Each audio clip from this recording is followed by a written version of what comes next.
ধরার যাওতি আইব এ বিকরে যাওতি আহিল রাসূলুল্লাহ না কান্দি থাকিব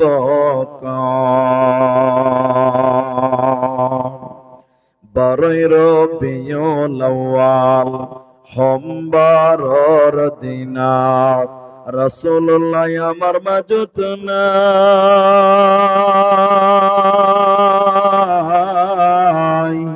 আল্লাহু তাআলা কি নীলকারী আমার মাঝরে পড়াই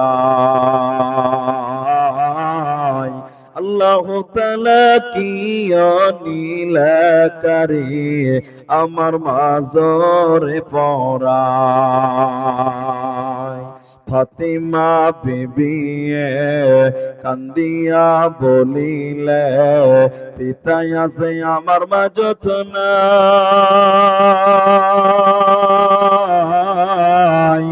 দয়ার আল্লাহ কি নীলকারী আমার মাঝরে পড়াই আল্লাহু তাআলা কর যাওতি জয় এ ধরার যাওতি আহিল রাসূলুল্লাহ না কান্দি থাকিব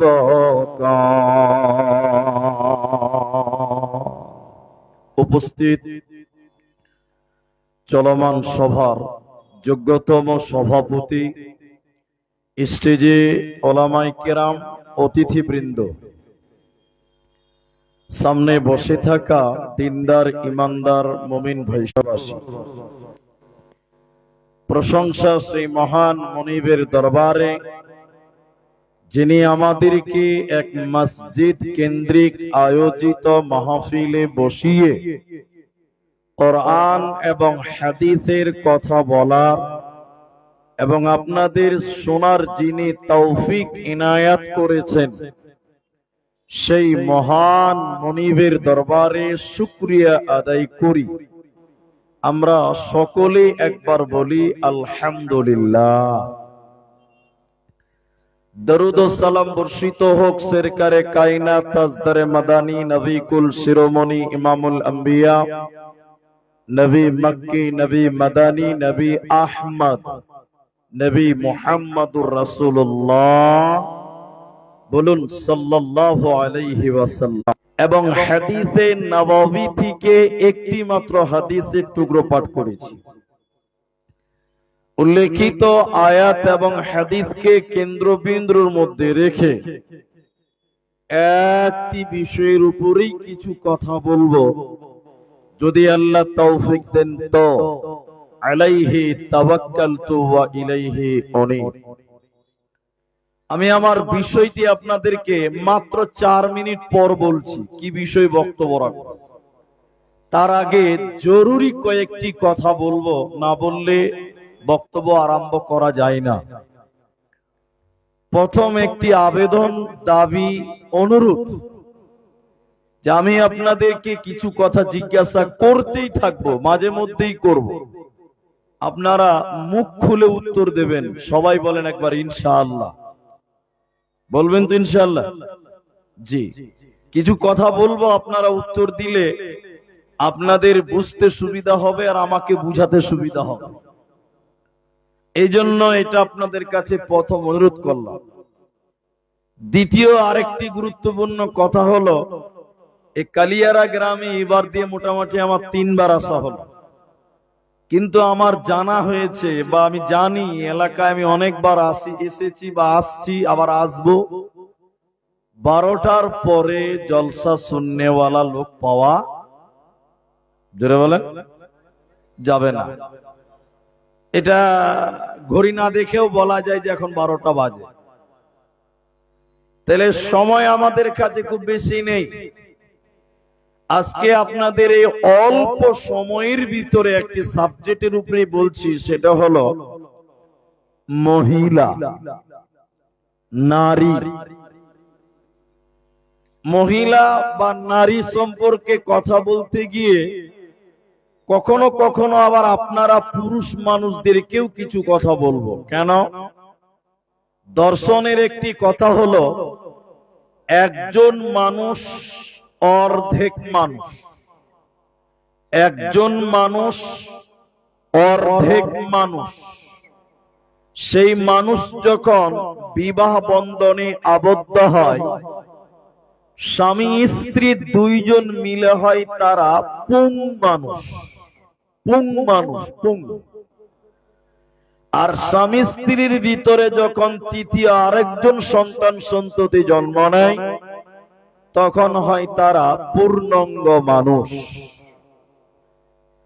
তাই কখনো আপনাদেরকেও বলবো, বিশেষ করে 2025 সালের আমরা শেষ প্রান্তে চলে এসেছি। এখন দুনিয়াতে অনেক সংগঠন হয়েছে, অনেক দল হয়েছে, এবং পৃথিবীতে অনেক দলের স্লোগান হলো নারী এবং পুরুষকে সমান অধিকার দিতে হবে। এটা বলছে। আপনারা কি বলছেন? বলে কি বলে না? হ্যাঁ না বলেন? বলছে। নারী এবং পুরুষের সমান অধিকার দাবি করাটা আমাদের নবীও কোনদিন বলেননি, আল্লাহও বলেননি, কোন ওলামাও বলে না। মায়েদেরকে নারীদের যেটুকু দেওয়া প্রয়োজন ছিল আল্লাহ তাবারাক ওয়া তাআলা ততটুকুই দিয়েছেন। যদি বলেন যে এখনকার মেয়েদেরকে পুরুষদের সমপরিমাণ অধিকার দিতে হবে, তাহলে আমি আপনাকে বলছি, নারীরা সেই অধিকার রাখতে বা যোগ্যতা অর্জন করতে পারবে? সবাই বলেন, পারবে? পারবে না। এই কি হলো? দাও দাও দাও, পারবে না। কেন পারবে না? তার একটা আয়াত বলবো আর তিনটা যুক্তি বলবো আপনাকে। কারণ কোরআনকে যুক্তি দিয়েও আল্লাহ বুঝিয়েছেন। আল্লাহ কোরআনে পিঁপড়ার কথা বলেছেন, আল্লাহ কোরআনে হাতির কথা বলেছেন, আল্লাহ কোরআনে মৌমাছির কথা বলেছেন। উদাহরণ দিতে গিয়ে আল্লাহ বলেছেন, প্রথম যুক্তি হলো, আপনাদের যে চাকুলিয়া স্ট্যান্ড, চাকুলিয়া থানা, এই থানার পুলিশেরা রাত্রি বেলায় বিভিন্ন স্ট্যান্ডে ডিউটি করে, করে না ভাই? গেছেন কেউ? সবাই বলেন না। এটা দেখতে পাবেন না, কিন্তু হাজার হাজার দেখতে পাবেন পশ্চিমবঙ্গে, ভারতবর্ষে বিভিন্ন স্ট্যান্ডে সিভিক ভলেন্টিয়ার বেটা ছেলে একাই ডিউটি করছে। করে কি করে না বলেন? করে। তাহলে একটা মেয়ে সে রাত্রি একাই ডিউটি করতে পারে না, কিন্তু একটা পুরুষ একাই ডিউটি করতে, পার্থক্য আছে না নাই? এরা বলে না, কথা আছে না নাই? আছে। ইনি আমাদের প্রাক্তন প্রধান সাহেব, যেটা আমি শুনলাম। এবার আরেকটা কথা মাঝখানে বলি। আপনার কালিয়ারা এলাকার যিনি প্রধান, মনে করলেন তিনি পুরুষ মানুষ, আমি বুঝার জন্য বলছি। এবার আমার বাড়িতে রাত্রিবেলায় পুরুষ না হয়ে মেয়ে মানুষ হতো, রাত 2টোর সময় আমার সঙ্গে একা আসতে পারত? সবাই বলেন, পারত না। তাহলে নারী আর পুরুষের মধ্যে কিছু পার্থক্য, কি বলছেন, আছে না নাই? সবাই বলেন। শেষ কথাটা আপনি এভাবে গ্রহণ করেন, এখানে যতগুলো পুরুষ মানুষ বেটা ছেলে আছে প্রায় সবাই ফুল প্যান্ট পরে আছে, জিন্সের প্যান্ট পরছে, কি বলছে না? এখন অনেক মেয়েরাও কিন্তু জিন্সের প্যান্ট পরছে খালু হওয়ার জন্য, পরছে, কি বলছে না? বলেন।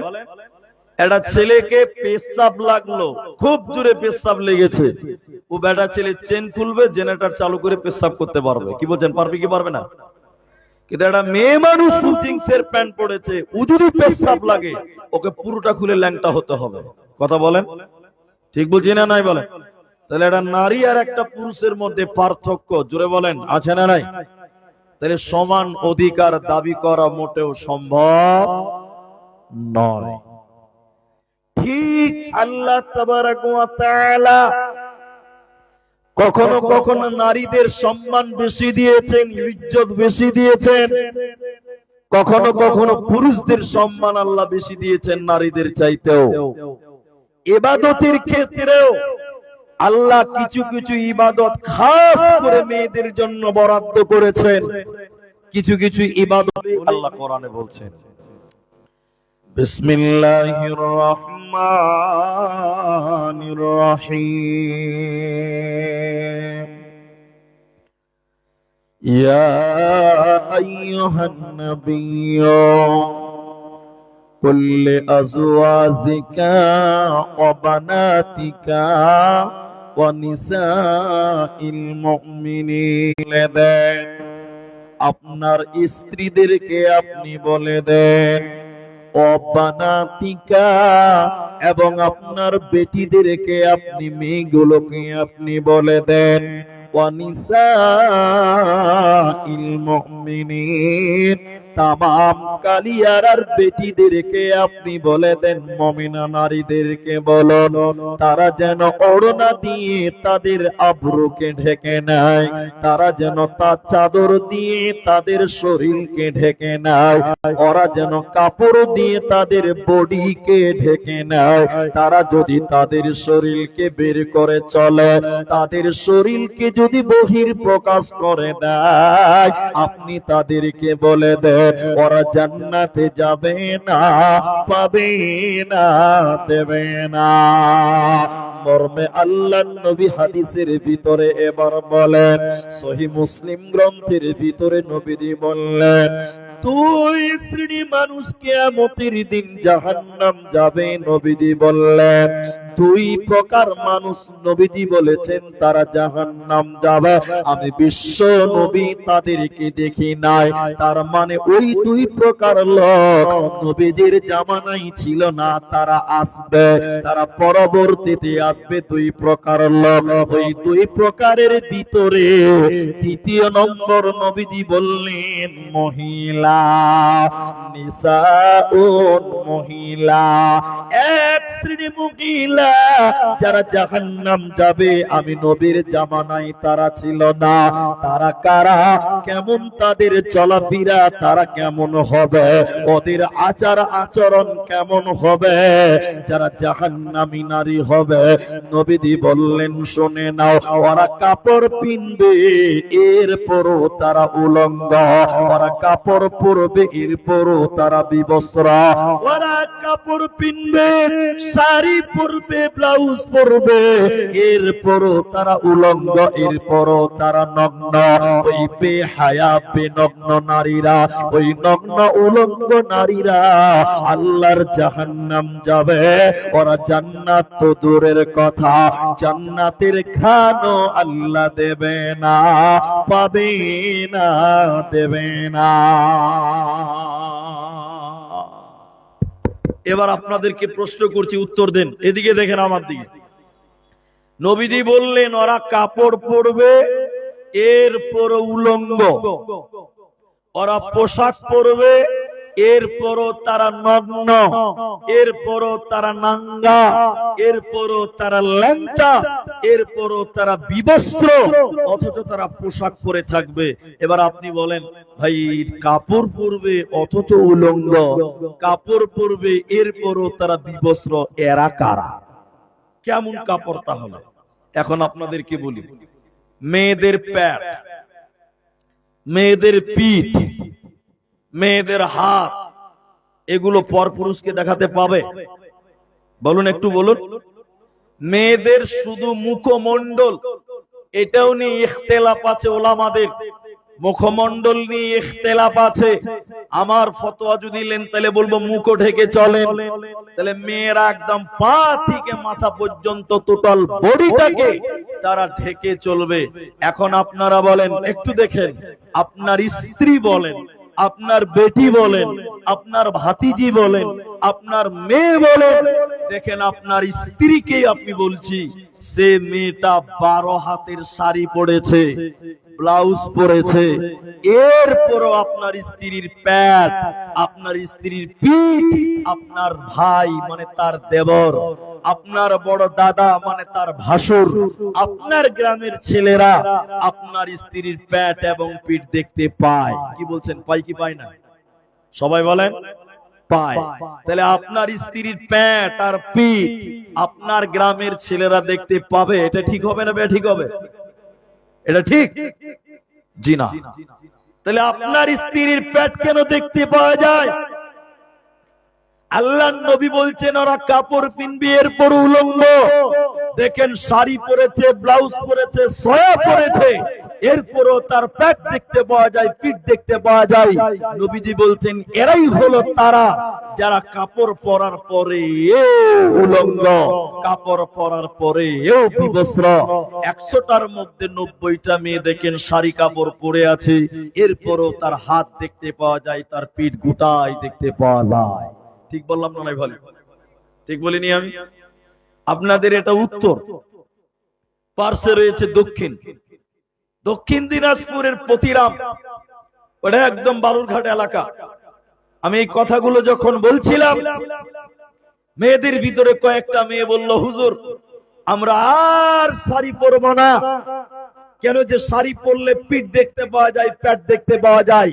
আমি শাড়ি হারাম বলিনি, শাড়ি হালাল ঠিক আছে, হালাল ঠিক আছে।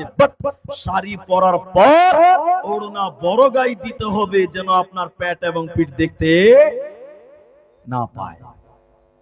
শাড়ি পরা হারাম নয়, কিন্তু আপনার পেট এবং পিঠ যেন দেখতে না পাওয়া যায়, এই বিষয়টা আপনাকে খেয়াল রাখতে হবে, এই বিষয়টা আপনি সচেতন হন। তখন মেয়েরা বলেছিলেন যে হুজুর আমরা আর শাড়ি পরবো না। কি পিনবেন আপনারা? বলছে মৌলভী সাহেব আমরা নাইটি পরবো। নাইটি, নাইটি বুঝেন আপনারা? এরা বলে না কথা, বুঝেন সবাই? ম্যাক্সি বুঝেন? ম্যাক্সি বুঝেন? তাহলে ম্যাক্সি পরলে পিঠ দেখতে পাওয়া যাবে না, পেট দেখতে যাবে। ম্যাক্সি পরলে পিঠ ডাকবে, পেট ডাকবে, খুব ভালো পোশাক। ঠিক আছে, আমি বললাম তাই করেন, আলহামদুলিল্লাহ। পরের বছর আবার ওই গ্রামে যাওয়া, আমি 3 বার গেছি। আবার যখন গিয়েছি তো মসজিদের ইমাম উনি আমাকে বলছে হুজুর আপনার কথা মতো গ্রামের বেশিরভাগ মেয়েরা নাইটি পরে, ম্যাক্সি পরে। কেন? পিঠ আর পেট ঢাকার জন্য। কিন্তু দুঃখের বিষয় যারা পিঠ এবং পেট ঢাকার জন্য নাইটি পরে ওরা আবার মাথায় উড়না দেয় না। আচ্ছা বলেন, মাথা যদি বের করে চলে পেট আর পিঠ ঢাকে কোনো লাভ হবে? সবাই বলেন কোনো লাভ হবে? কোন এক মসজিদে মৌলভী সাহেব বলেছে যে পাগড়ি পরা, পাগড়ি পরে নামাজ পড়লে 72 গুণ নেকি বেশি পাওয়া যাবে বা 70 গুণ নেকি বেশি পাওয়া যাবে। আমি বলছি না এটা হাদিসের কথা, কোন একটা মসজিদের মৌলভী সাহেব বলেছে কেউ যদি নামাজে পাগড়ি পরে নামাজ পড়ে তার নেকি 70 গুণ বেশি মিলবে এমনি নামাজ পড়ার চাইতে। কথা কি বুঝতে পারলেন? এক লোক খুব আমল করে পাগড়ি পরে নামাজ পড়ে, জামাতে নামাজ পড়লে 30 গুণ নেকি, 27 গুণ নেকি বেশি পাবে। আর পাগড়ি পরে নামাজ পড়লে কত নেকি বেশি পাবে? এক লোক মসজিদে গেছে, জামাত চালু হয়ে গেছে, তাড়াতাড়ি করে চলে গেছে, পাগড়ি আনতে ভুলে গেছে। এখন দেখছে যে জামাতে নামাজ পড়লে পাবো কতটি? 27। আর পাগড়িতে নামাজ পড়লে কতটি? তাহলে কোনটা বেশি দরকার? তখন বলছে আমি জামাত ধরবো না পাগড়ি আনতে যাব, কোনটা করবো? কনফিউজ। ও দেখছি যে না 27-এর জন্য 30-70 কে ছাড়া যাবে না, ওর মোমেন ওইদিকে চলে গেছে। তখন ও আস্তে করে মসজিদের বাথরুমে বসে আছে, জামাতটা শেষ হোক। জামাত শেষ করে দিয়েছে, সব মুসল্লি যখন বাইরে চলে গেছে, ও লুঙ্গিকে খুলে মাথাতে পাগড়ি বেঁধে নামাজে দাঁড়িয়ে গেছে। কি লাভ হবে বলে? এটা একটা উপন্যাস, এটা হাদিস কোরআনের কথা নয়। যে নারীরা ম্যাক্সি পরলো পেট এবং পিঠ ঢাকার জন্য, যদি মাথা ফাঁকা থাকে, মাথা খোলা থাকে, এরকম ম্যাক্সি পরে, শাড়ি পরে, ব্লাউজ পরে কোনো লাভ হবে? যারা বলেন হবে না। আল্লাহ তাবারাক ওয়া তাআলা বলেন নবী তুমি বলে দাও তোমার বিবিদেরকে, তোমার বেটিদেরকে, ওয়া নিসাইল মুমিনিন মুমিনদের নারীকে বলে দাও ওরা যেন চাদর দিয়ে, ওড়না দিয়ে তাদের শরীরকে ঢেকে নেয়, ওদের আবরু ইজ্জতকে ঢেকে নেয়। তাই আমার নবী বলেছে কাপড় পরার পরেও যাদের পিঠ এবং পেট এবং মাথা খোলা থাকে এই নারীরা আল্লাহ আল্লাহর জাহান্নাম যাবে, এরা জান্নাতে পাবে না, দেবে না, মিলবে না। জাহান্নামী নারীদের দ্বিতীয় ডেফিনিশন নবীজি বললেন, শোনো, শুধু তাই নয়, জাহান্নামী নারী হবে কারা? নবীজি বললেন, শুনে নাও, উটের পিঠের উপরে দেখবেন উঁচু উঁচু থাকে, উটের পিঠের উপরে উঁচু উঁচু থাকে, যারা উটের কুচির মতন মাথার চুল বাঁধবে উঁচু করে, মাথার ঝুঁটি বাঁধবে উঁচু করে, উটের কুচির মতন যারা ঝুঁটি বাঁধবে, ওই নারীদের কেউ আল্লাহ জাহান্নাম দেবে। এই নারীরা আল্লাহর জান্নাতে যাবে না, পাবে না, দেবে না। আল্লাহ তাবারাক ওয়া তাআলা বলেন, নারী রে, তোমরা তোমাদের আবরু ইজ্জতকে ঢেকে নাও, তোমরা তোমাদের শরীরকে ঢেকে নাও, নচেত জান্নাতে দেবে না, পাবে না, মিলবে না।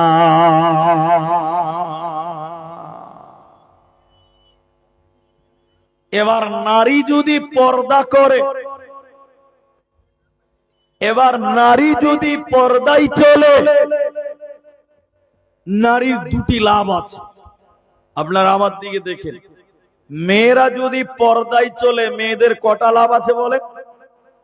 দুটি। দুটি। ভাই আপনারা কি ঘুমোচ্ছেন? দুটি। একটা ইহকালে আর একটা পরকালে। একটা লাভ এহ জগতে, আর একটা লাভ হবে পরজগতে। তো আগে পরজগতেরটা শুনেন, তারপরে এহ জগতেরটা বলি। এবার চলেন, জান্নাতিন রমণী কারা? জান্নাতি নারী কারা? কোন মেয়েটাকে আল্লাহ জান্নাত দেবে? কোন মা আমার জান্নাতি হবেন, কিয়ামতের দিন জান্নাতি বানবেন, ওই মেয়েটাকে আল্লাহ জান্নাতে দেবে। ওই নারীটার কোনো চিন্তা হবে না। ভাইয়া এদিকে দেখেন, তাহলে মেয়েরা 5 ওয়াক্তের নামাজ পড়লে মেয়েদের জন্য জান্নাত। এখন আপনাদেরকে জিজ্ঞাসা করছি, আমাদের নামাজ পড়তে হবে না? আমি ঠিক বললাম না? নাই বলেন। জোহরের আজান দিয়েছে মসজিদে, আপনার স্ত্রী আপনার জন্য ভাত রান্না করছে, জোহরের আজান হয়ে গেল, আপনার বাড়ির বৌমাটা রান্না করছে, রান্নার পর আপনি নামাজ পড়ে এলেন, আপনাকে খেতে দিল, আপনার ছেলেকে খেতে দিবে, আপনার বাবা মাকে খেতে দিবে। জোহরের টাইমে বেশিরভাগ মেয়েরা টাইম মতো জোহরের নামাজ পড়ে না। কিন্তু আপনারা বলেন, নামাজ কি মন মতন পড়লে হবে না টাইম মতো পড়তে হবে? টাইম মতো পড়তে হবে।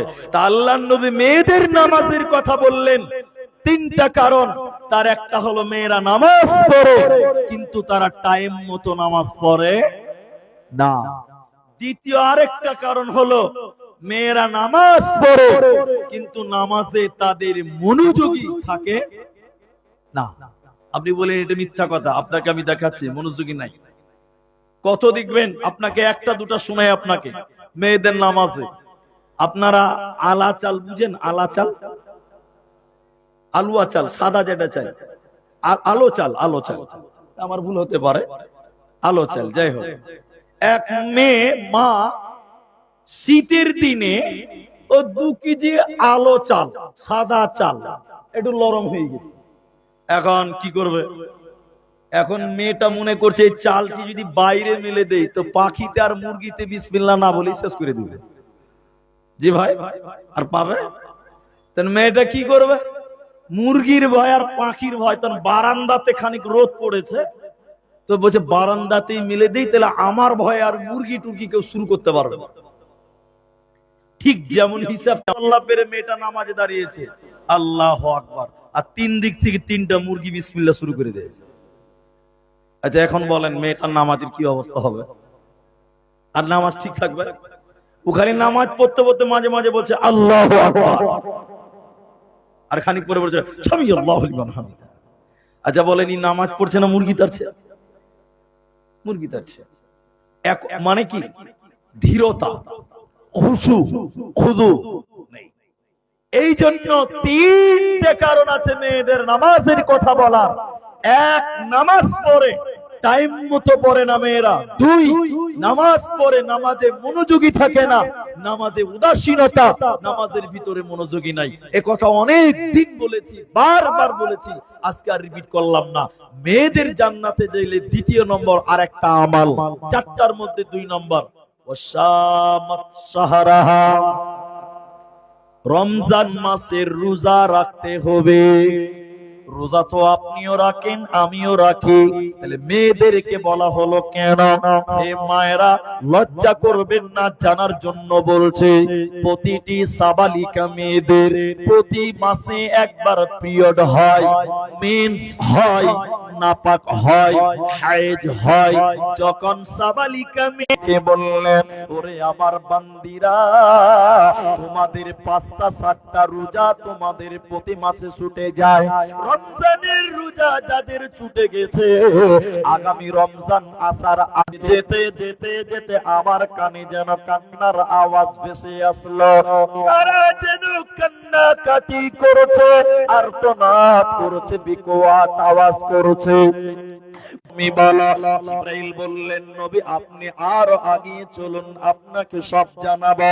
নবীজি বললেন, যেতে যেতে যেতে যেতে দেখলাম ওই জাহান্নামের ভিতরে কিছু মানুষের পা গুলো আকাশের দিকে বাঁধা আছে, আর তাদের মাথা মুখমণ্ডল মাটির দিকে ঝুলছে।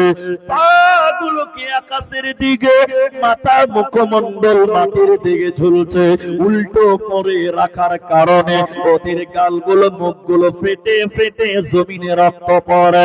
নবীজি বলেন, আমি থাকতে না পেরে বললাম, জিবরাইল এরা কারা? কেন তাদের পা গুলো আকাশের দিকে বাঁধা আছে? কেন তাদের মুখ দিয়ে ফেটে ফেটে রক্ত পড়ছে? তুমি বলো। জিবরাইল বলেন, ইয়া রাসূলুল্লাহ, নবী আপনি শুনলেন এরা কারা?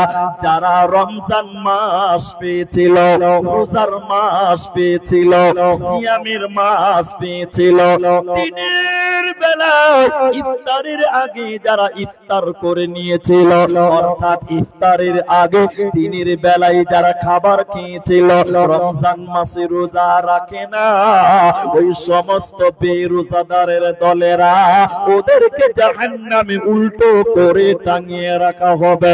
অতএব বেরোজাদার লোক আল্লাহর জান্নাতে যাবে না, পাবে না, দেবে না। আমার নবীজি বললেন, শুনে নাও, জান্নাতি মেয়েকে, কোন মেয়েটাকে জান্নাত দেওয়া হবে? যে মেয়েটা 4খানা গুণ অর্জন করবে। 1 নম্বর নামাজি হবে, 2 নম্বর রোজাদার হবে। এই নারীকে আল্লাহ জান্নাতে দেবে, এদের কোনো চিন্তা রবে না, রবে না, থাকবে না। আমরাও রোজা রাখবো, বলুন একবার ইনশাআল্লাহ, বলুন একবার ইনশাআল্লাহ। আমরা রোজা ছাড়তে রাজি নই, আল্লাহর জাহান্নাম জ্বলতে হবে। জান্নাতি নারী কারা? 3 নম্বর কারণ শুনে নাও। হে কালিয়ারা, চাকুলিয়া, দিনাজপুরের বেটিরা, ও আমার খালারা, ওরে আমার মায়েরা, তোমরা জান্নাতি হতে গেলে 3 নম্বর গুণ, আহসানাত ফরলাহা। এদিকে দেখেন, এদিকে দেখেন, নিজের শরীরের হেফাজত করা। এখন একটা কথা বলবো, কেউ রাগ করিয়েন না ভাই, রাগ হতে পারে আপনার। আপনার স্ত্রীকে আপনি বিয়ে করেছেন, তাকে মোহর দিয়েছেন, দিয়েছেন কি দেননি বলেন? এখন ভারতবর্ষে, আমি পশ্চিমবঙ্গের কথা বলছি, মেয়েদেরকে মোহর এখন অনেক কম দেওয়া হচ্ছে, উচিতের চাইতে কম দেয়, কিন্তু এটা উচিত নয়। মোহর একটা গুরুত্বপূর্ণ মেয়েদের হক, এটা আল্লাহ হক বলেছে। তা আমি ওদিকটা বলছি যে এটা বলছি, দেখেন, আপনার স্ত্রীকে বিয়ে করেছেন, মোহর দিয়েছেন, তাহলে স্ত্রীর শরীরটা আপনার। বলুন কার? সবাই বলুন আমার। বলুন কার? তা আপনার স্ত্রীর শরীরটা আপনার। আপনি ছাড়া পৃথিবীর অন্য পর পুরুষ যাদের সঙ্গে পর্দা ফরজ, তারা আপনার শরীর দেখতে পাবে? তারা কথা বলে না? না। আমি জলসাতে এসেছি কালিয়ারাতে, আমার বাড়িতে আমার স্ত্রী আছে, আমার ছেলে মেয়ে আছে, তা আমার স্ত্রীর দেহটা আমি রেজিস্ট্রি করেছি, মোহর দিয়েছি, তা আমার স্ত্রীর দেহটা যদি এখন অন্য পরপুরুষ দেখে এলায়, তাহলে আমার স্ত্রী তার স্বামীর মাল হেফাজত করলো? সবাই বলেন না। কিন্তু আপনাদের দিকে আছে কিনা জানি না, আমাদের দিকে আছে। নিজের বউর ছবি ফেসবুকে ডালে, এরকম লোক আছে না নাই বলে? নিজের বউর ছবি ফেসবুকে আপলোড করে এরকম লোক নাই আপনার দিকে? আল্লাহ, এখানে অনেকগুলো শিক্ষিত মানুষ বসে আছে। এটা বলার দরকার নাই, তাও বলছি, আমি খালি বুঝার জন্য বলছি। আমি আমার বাড়ি বাজারে, আমার 2টা বাড়ি আছে একদম বাজারে। এইটুকু কথা খালি আপনি মেমোরিতে নোট করলেন, এটাই যথেষ্ট হবে। তো 2 মিনিট। জি, অনেক অতিথিগণ এসেছেন, তারা হয়তো ব্যস্ত মানুষ, হয়তো চলে যাবে। তো আমি আমার কথা, আমরা আপনাদের 2-3 মিনিট সময় চাচ্ছি, দুঃখিত সময়, যে